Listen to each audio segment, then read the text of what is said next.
Hello everybody and welcome back to the channel. HYNES has arrived.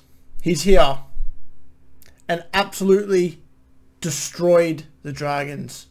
As I expected, I'm a Dragon supporter and I knew that we were going to get touched up. And that's exactly why I brought HYNES in. Wow, I made a little bit of a mess. So I scored really well. Top 5% in the scores, 1,229. Got myself back up into the top 10%. Increased my ranking by 21,623. I could have went up a significantly more position if I didn't do what I'm about to tell you that I did. Now, as people know, when you're playing head-to-head, you like to play around with your captain choice to trick them to thinking that you're doing something else. I put my C on turbo with every intention of moving it back to HYNES just before Manly kicked off. I got distracted and I did not do that. I then realised 5 minutes into the Manly game that I did this and I lost my shit. You could ask my partner. It wasn't pretty. So, that cost me about 100 points or so, which could have potentially put me into top 5%. So, little bit upset about that. Lesson learnt, do not play with your captains for a bit of fun just before lockout of a game. Stick with your guns and don't worry about trying to play silly buggers with anybody else. So it'll cost you. It cost me. But anyway, moving on to my team. I'm pretty happy with most of my team except for a couple of outliers. So I'll go over them a little bit. Harry Grant, very underwhelming. He didn't do anything that I expected him to do against the Tigers. He looked like the typical hooker that just fed the ball to Munster, didn't really engage too much in their attack. It was more just doing his job from dummy half. Now, a lot of people captained him and a lot of people were quite upset about that, which is fair. Only scored 44. Sonny Luke, he only got a 9. I am pretty annoyed at how the start of the season has panned out for Sonny Luke. Now, HIA, he's probably gone for the next week and a half, if 11 days, if it's category 1. So that does not pan well for his cash generation. So I'm a little bit worried about that second hooker position in my team, but we'll end up fixing that later on. That's a future me problem. Welch 55, Stefano 41. I'm starting to regret not starting with the big guys like Payne Haas or Tarpany in my front row, because over the last 2 or 3 weeks, if I had one of them, I would probably have an extra 100 points in my side. So it's a little bit of a problem. I do have Cotter sitting there on the bench, which I'm going to fix up this week. He's probably going to be out for the next 3 weeks, so I can't let that 597k sit on my front row bench. That's a problem. I will address that. Onto my second row. Carrigan scored a 53, which was underwhelming again. I don't know what to think of Carrigan at the moment. He seems to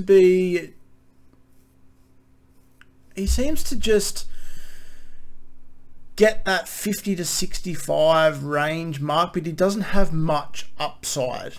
And with so much opportunity in the second row at the moment, I just don't know what to do with Carrigan.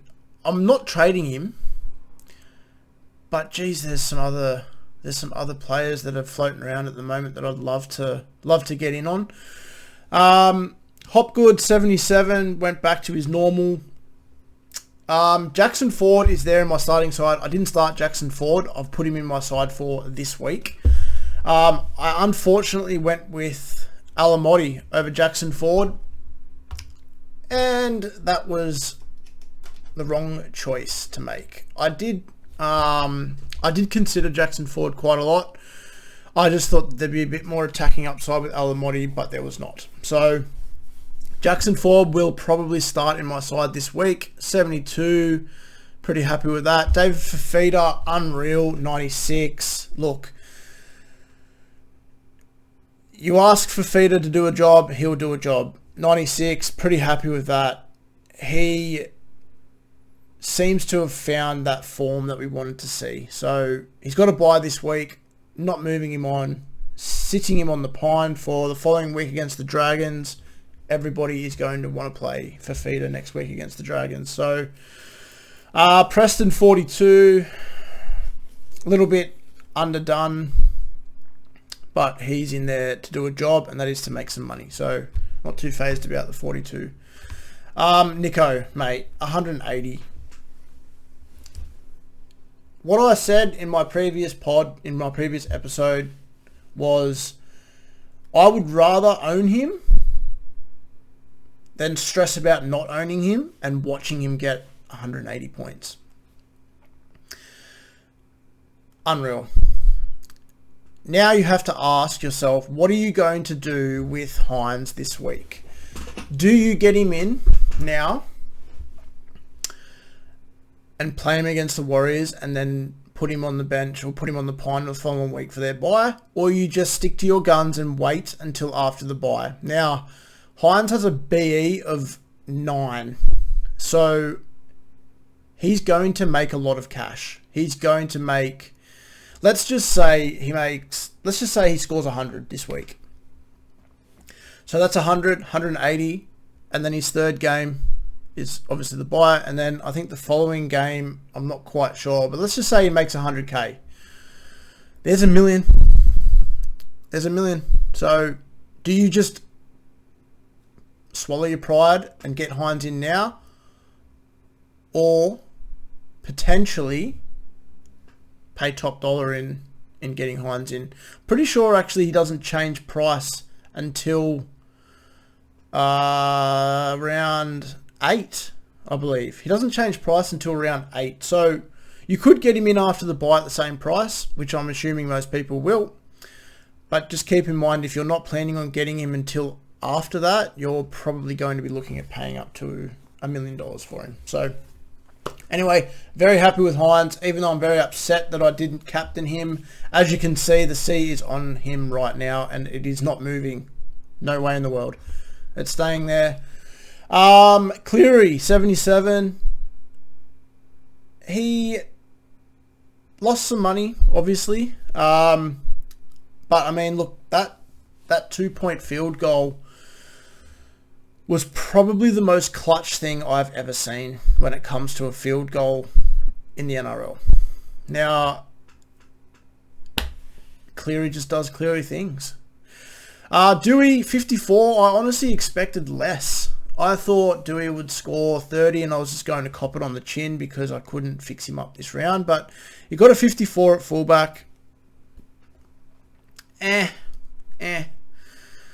do want to move Dewey on though. Obviously the two options to move Dewey on is going to be either Dillbags or Munster.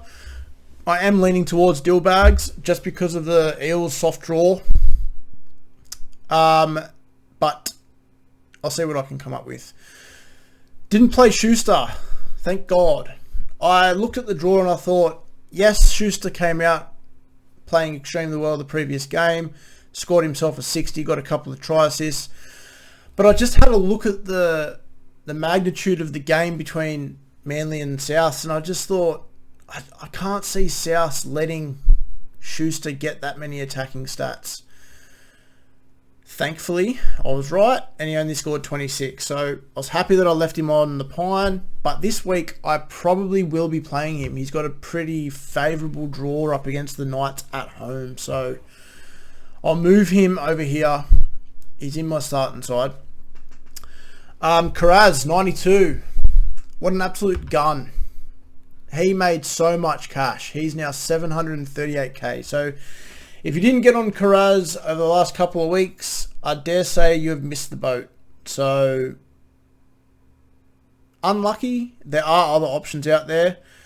I am kicking myself a little bit. I did trade Miller to Karaz about 2 weeks ago, and Miller has been scoring extremely well. But on the flip side to that, Karaz has made a lot more money. Now, I can't say that it was the wrong choice to go Miller to Karaz, but hindsight would tell me that I would love to have both. I'd love to be able to move someone up to Miller and run the Val Holmes, Karaz, Miller, Garrick 4 combo by middle of the season. Holmes 69.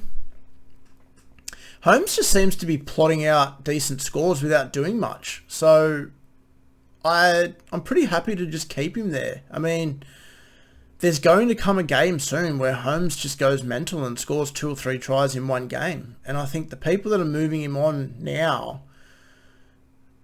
they're going to be upset about that. I know the Cows don't look anywhere near as good as they normally would, but I don't think trading out Holmes right now is a good idea. Not yet.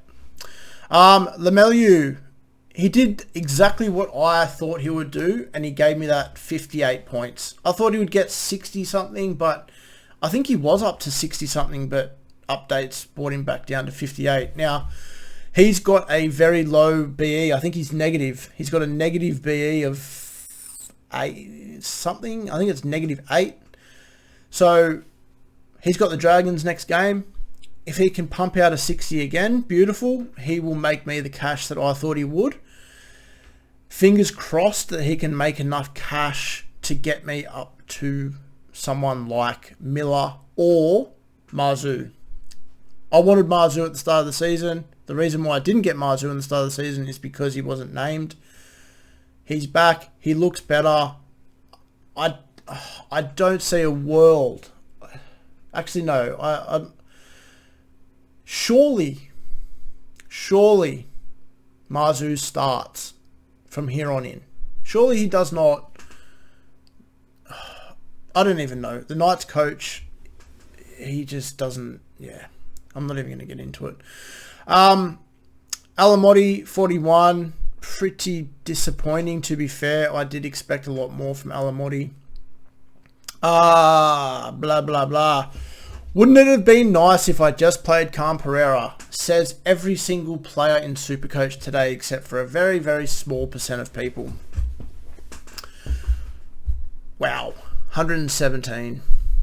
He is going to make a lot of money. But he still holds that rocks and diamonds status where he will get you that 117 or he will get you 15. So you just have to be very, very careful in how you play him. Look at your matchups. Figure out when it's the best to play him and go from there. Same with Warbrick. He got you 88. He's not going to do that every week. He's not going to do that every week. So fair play to the people who played Khan and Warbrick in their side. Well done. But I don't see that happening every week. So just be careful with that. Taruva got a 50. He was in my starting side. He's just a machine. The amount of runs this bloke makes, he's just so strong with the ball. And all he needs is a try. All I need, I don't know what it is, but if Tago knew how to pass the ball, Taruva would score for fun. It's the same exact situation with Toto on the side, where Crichton doesn't know how to pass the ball. It's the same exact thing with Tago and Taruva. Someone, Ivan Cleary, needs to pull Tago aside and just say, hey kid, pass the ball and we will score more points. Simple. Anyway, Walsh, 84, amazing, did exactly what most people expected him to do. He's got the keys up in Brisbane at the moment. He's the man. He seems to be just he just seems to be scoring for fun at the moment. I really, personally, Walsh is a ticket back up to Tedesco or Latrell, but I can definitely see a world where Walsh becomes a keeper. I definitely can see it. The Broncos obviously have an amazing draw. It would be interesting to see how Walsh would go against a top side. So, but until then, ride Walsh into the ground, because he will make you a lot of money and he will make you a lot of points. So, Turbo, 58. I expected a lot more, but given the tightness of that game, I'm not overly shocked that he only scored 58. When I say that, I'm not overly shocked. Okay, so 58 is okay. He was one try away from scoring into the 90s. That forward pass that the ref pulled up to deny Turbo that try was possibly the worst forward pass call I've seen. It was almost to the point where it was done on purpose. Now, I don't want to sit here and play conspiracy theorist or whatever, but that looked blatant. That looked cheating. That looked like the ref just pulled that up because he didn't want to see Manly run away with the game. Simple. Because there's no way in the world that every single person can clearly see that that wasn't a forward pass, except for the refs. And the refs were in a great position to see if that was a forward pass or not. Anyway, I won't continue to rant about that. There's my score. Pretty happy with it. I have a couple of things I need to fix up. I do want to fix up the Cotter situation. Other than that, I really don't have much to fix up. I do want to get a gun into my front row. That is my main goal in my team, is to get a gun into the front row. Other than that, I will do another post on Thursday updating what my trades are going to be after teams list. So on Thursday, I'll post Thursday afternoon. Until then, leave your comments. Let me know what you think. Let me know how you all went. Let me know what yous are thinking in regards to trades, what yous need to do to fix up. Ask as many questions as you want, and I'll try and get around to answering them all as I go on. Anyway, guys, cheers for listening. I will talk to everybody soon. See ya.